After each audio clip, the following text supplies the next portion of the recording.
Hello, my name is Noah Woods. Today I will be presenting my ideas on how you, Nintendo of America, can expand your target audience as well as your interactive accessories market by reviving a lost savior in Nintendo history, the Robotic Operating Buddy, also known as Rob.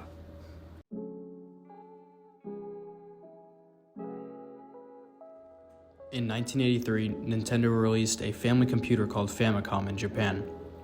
It quickly became the most popular game console in the country. Because of this, the company wanted to market it to the US as well.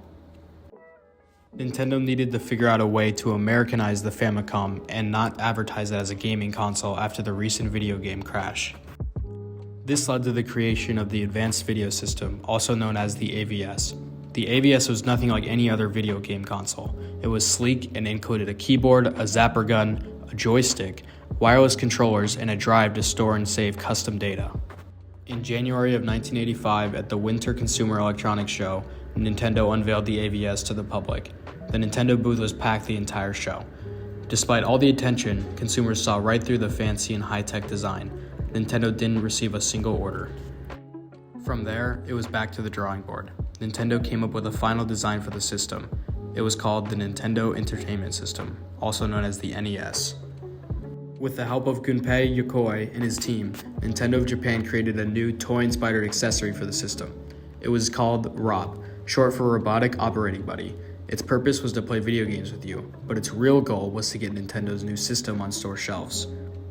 In the summer of 1985, at the Consumer Electronics Show, Nintendo unveiled the NES, as well as ROB.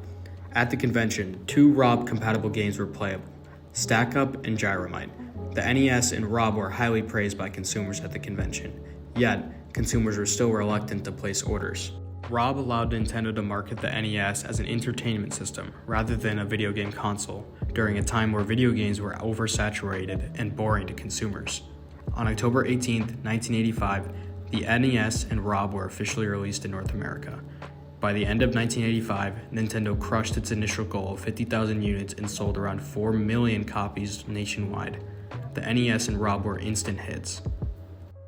In January 1986, a research team gathered 200 NES owners and conducted a consumer strategy report to assess the NES's success. For the question, have you recommended the system to friends or neighbors? 89% of adults said yes, 83% of kids said yes, and an astounding 95% of teens said yes. The final question asked, what was the main motivation behind the purchase of the NES? 26% of participants said their main motivation was because their child asked for it. The main reason their child asked for it? At number 1, with 19%, was Rob the Robot. It was clear that the Rob the Robot marketing method worked flawlessly. Rob launched Nintendo into a new era of financial success and revived an industry that experts claimed was dead.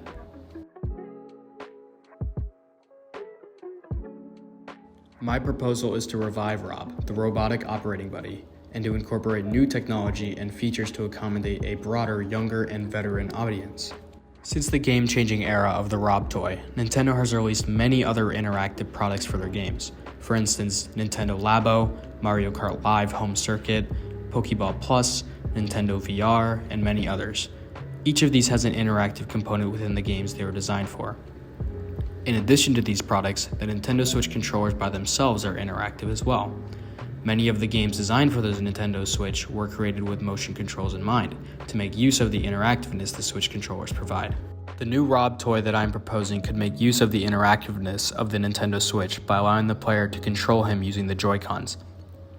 An example of how this could work is demonstrated in the augmented reality incorporated in the new Mario Kart Live Home Circuit game. Mario Kart Live Home Circuit was a huge success with a younger audience as well as older audiences. Kids would get the game and the car and actually play it, while adults would purchase the cars as collector's items. In this game, the player purchases a Mario Kart car separately, as well as the game itself. The car connects to the game and has a mini camera attached to it. The feed is streamed to your Nintendo Switch, and right before your eyes, a track is created in your living room. My idea is to incorporate these features that we can see in Mario Kart Live Home Circuit into the ROB-compatible games that were on the NES. These games include Gyromite and Stack Up. These games could be redesigned to incorporate these features and re-released on the Nintendo Switch.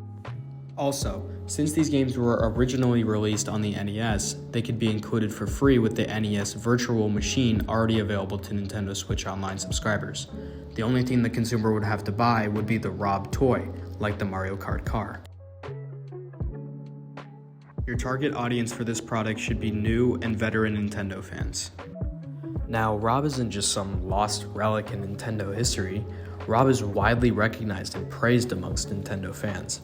Rob makes cameos in many of Nintendo Switch's most popular games. For example, Mario Kart DS, his first appearance as a playable fighter in Super Smash Bros. Brawl, then his appearance in Super Smash Bros. Wii U and 3DS, and with his latest introduction, Super Smash Bros. Ultimate. Rob has already been revived among fans. He is a beloved Nintendo character, and Nintendo veterans and new fans alike would enjoy seeing Rob's potential put to good use.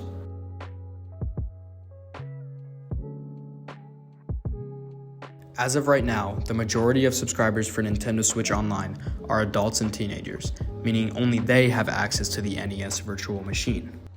The introduction of the new interactive product, Rob, and the addition of Gyromite and StackUp to the NES Virtual Machine would give kids more of an incentive to become online subscribers. In addition to this, the reintroduction of Rob would incite a feeling of nostalgia in Nintendo veterans, and if there's one thing Nintendo fans eat up the most, it's nostalgia. Thank you for your time, and I hope you take my ideas into consideration.